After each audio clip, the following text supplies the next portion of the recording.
All right, so in this video, we're going to do something a little bit fun.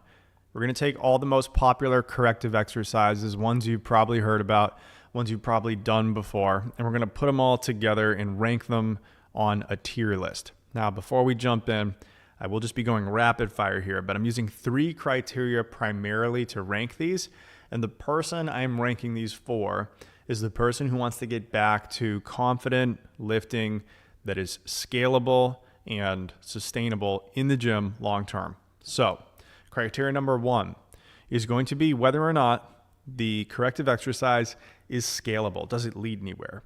Criteria number 2 is going to be accessibility. And what I mean by this is, do most people have access to the equipment? And can most people find a reasonable entry point? Now, last and not least, this is a little bit less of a concrete criteria and a little bit more fluffy, is where that corrective exercise stands relative to what people think it does. So is it overrated or underrated with respect to how people usually talk about it? So with these 3 criteria in mind, and with it in mind that we are talking to the person who wants to get back to confident lifting, let's go ahead and go through the tier list. So let's start off with a sacred cow, which is the bird dog. And we're going to put this in the C tier right away.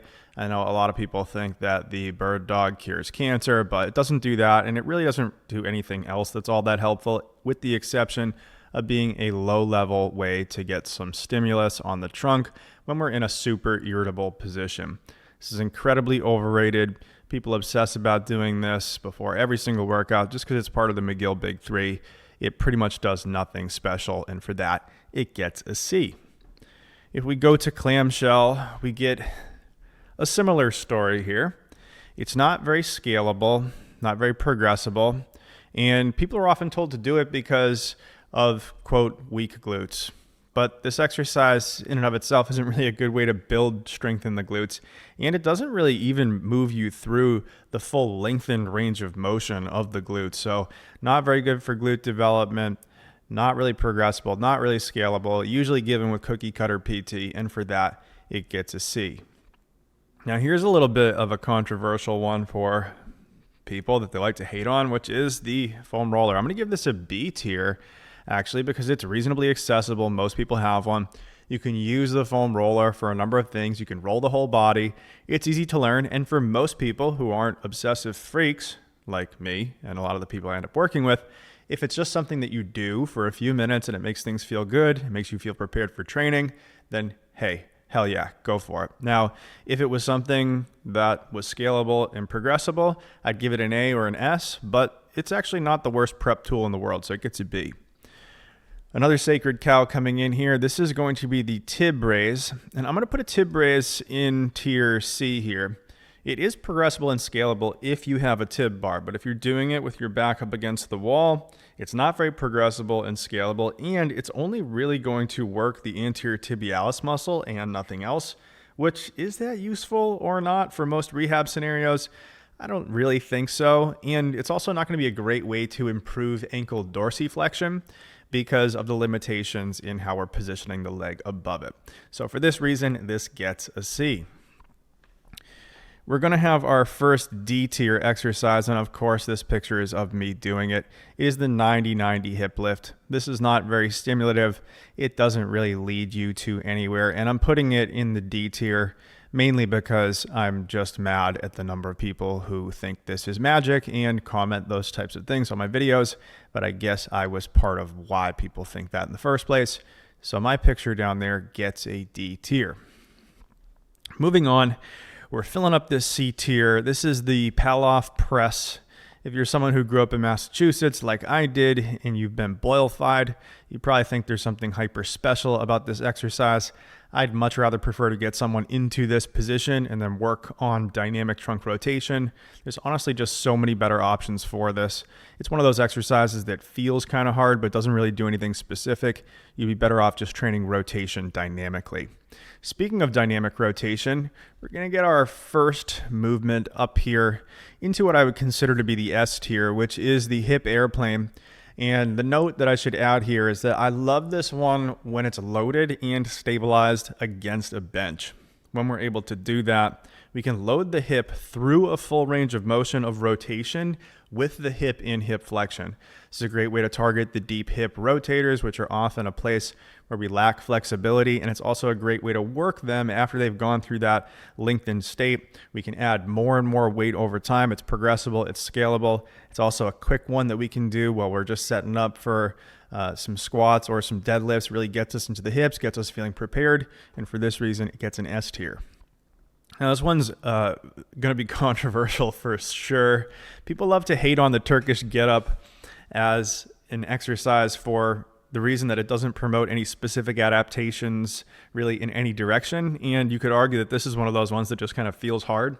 But I would argue that in a rehab context, we get the ability to organize under a load. And I think there's some value in that, in getting the trunk, the shoulder stabilizers, and the arms to all work together. I think you can do quarter and half get-ups with a lot of success. So for that reason, I'm putting it here in the A tier. Now, coming up into the B tier, we have the couch stretch. The reason this is a B is because, yes, this is going to be very effective at gaining some flexibility in the front of the thigh, and a lot of people get a lot of benefit from this, but getting into this position in the first place can be pretty hard, and given that that is the case, it's hard to modify this one and find the right entry point.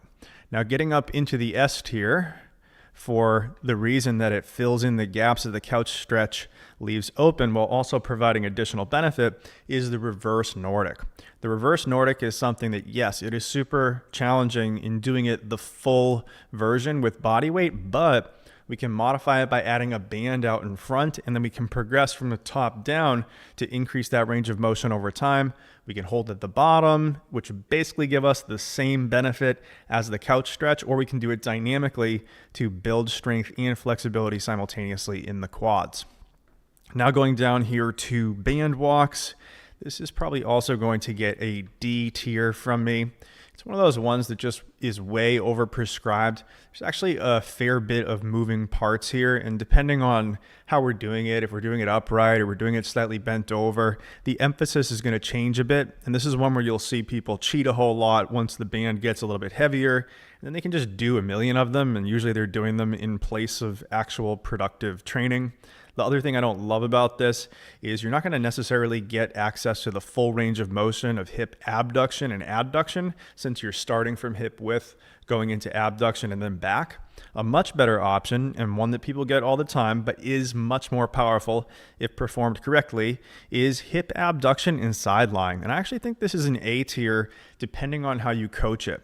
So if we think about this exercise, the advantage that it has over the clamshell is the leg is going to be able to move up and down into adduction on the way down and into abduction on the way up. If we teach that person to stabilize their lateral core, it can also be an exercise that reinforces that skill at the same time. We can also add a band and or a weight to the ankle to make this a little bit more challenging. And this pattern is going to then carry over into standing cable variations, which I didn't include here, but I think would be up in my S tier. Now we're going to get to banded distractions, which I think will go into category B. Similar to the foam roller, these are going to be ones that, hey, if it feels good and you can set it up in a few minutes and it helps you get into your hip a little bit more, provides you some feedback, hey, fantastic. I think people overuse this and think it's going to be the panacea of gains for hip mobility, when really what they have to do is just more master the positions of moving into and out of their hip. And so for that reason, it gets a B. Now coming up here into, I'm thinking S tier, is one that's really slept on, which is the reverse hyperextension. Especially in a world where everyone's told to avoid extending their back and to avoid anterior pelvic tilt, this is a nice way that we can work the back in a closed chain while also getting some glute and hamstring out of the deal as well. It's one that we can find a tolerable entry point for most people, and it's one that we can scale up once we get to the point where we can use a reverse hyper machine. Really great for any kind of weightlifting, any kind of powerlifting, and again, fills in some gaps left by traditional rehab exercises. Now, last but not least, I'm going to say C, or actually D tier here, which is the wall sit. The wall sit, I find, is usually used by relatively lazy trainers and physical therapists. It's something that could be made immediately better by the use of something like a foam roller behind the person, or to be honest, just coaching someone to squat down to a bench or a box. So there we go. It is the rehab tier list, which will definitely piss some people off. So comment what you agree with and disagree with below. And until next time, peace.